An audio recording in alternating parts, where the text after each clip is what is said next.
Quick question and a quick answer जनाब। कभी कभी कुछ तावीज़ ऐसे होते हैं जब आप उन्हें खोलें तो पता चलता है कि उसमें वाक़अतन कुरान की आयत लिखी होती है, और कभी कभी कुरान की आयत कुछ नंबर्स के साथ लिखी होती हैं। पहली बात तो ये कि ये समझ लें कि किसी भी तावीज़ में अगर नंबर्स लिखे हुए हैं, राइट, अदाद शुमार लिखे हुए हैं, तो उनसे किसी किस्म की कोई खैर नहीं निकल सकती है, और वो दीन इस्लाम तो बिल्कुल भी नहीं है। इस चीज़ का थोड़ा सा बैकग्राउंड और कॉन्टेक्स्ट पता होना बहुत ज़रूरी है।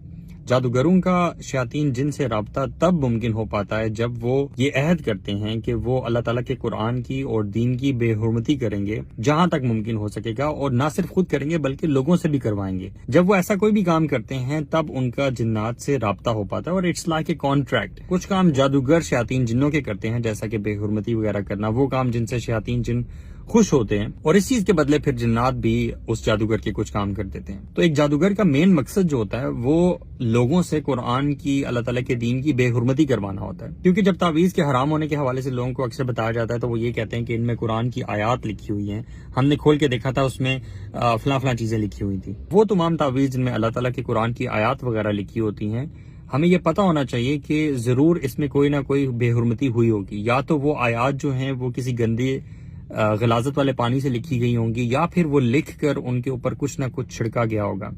तो क्या हम ऐसी चीज को लटकाना और इस्तेमाल करना पसंद करेंगे या नहीं करेंगे? तो जब कोई शख्स ऐसा तावीज़ पहनता है जिसमें अल्लाह ताला के दीन की बेहुरमती हुई होती है, आयत की बेहुरमती हुई होती है, तो वो अननोइंगली, अनइंटेंशनली उन जिन्नों को खुश कर रहा होता है, और उन जिन्नों की वजह से उस जादूगर को खुश कर रहा होता है, और उनका बॉन्ड मजीद मजबूत हो रहा होता है, और इसके नतीजे में ये शख्स खुद जादूगरों के सिहर में मजीद डीप से डीप गिरता चला जाता है। तो बॉटम लाइन ये है कि तावीज़ वगैरह पे बिल्कुल रिलाई नहीं करना चाहिए, बल्कि दूसरे लोगों को भी इसकी अवेयरनेस जहां तक मुमकिन हो इंशाल्लाह जरूर करें। अल्लाह के नबी सल्लल्लाहु अलैहि वसल्लम की बहुत क्लियर हदीस है कि जिसमें अल्लाह के नबी सल्लल्लाहु अलैहि वसल्लम ने फरमाया कि तावीज़ लटकाना शिर्क है। इससे बड़ी और क्या बात हो सकती है? शिफा अगर हासिल करनी है तो वो कुरान पढ़ने से हासिल होती है। The moment you start reading Quran and that too loudly, और अगर आपको समझ भी आ रहा है तो फिर तो क्या ही बात है, उसकी तासीर जो है वो तो मल्टीपल फोल्ड्स इंक्रीज हो जाती है। अपने सुबह शाम के अज़कार पूरे रखें, कुरान की तिलावत करें, अल्लाह ताला से बातें करें, अल्लाह ताला से एक रिलेशनशिप बनाएं, अल्लाह ताला पर तवक्कुल करें, और इस चीज़ का यकीन रखें इंशाल्लाह कि अल्लाह ताला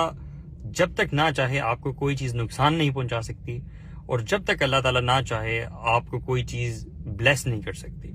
जितना कॉन्फिडेंट आप फजर की नमाज पढ़कर, जिसके बारे में ये आता है कि जो शख्स फजर की नमाज बाजमात पढ़ लेता है वो अल्लाह ताला की हिफाजत के जिम्मे में आ जाता है, और इसी तरह कुरान पाक की तिलावत और फिर अज़कार और बाकी तमाम चीज़ें, ये तमाम प्रोटेक्शन की वो चीज़ें हैं जिनके कर लेने से इंसान इतना मजबूत हो जाता है। जैसे कि सूरतुल बकरा के बारे में आता है कि सूरतुल बकरा के आगे जादूगर बेबस हैं।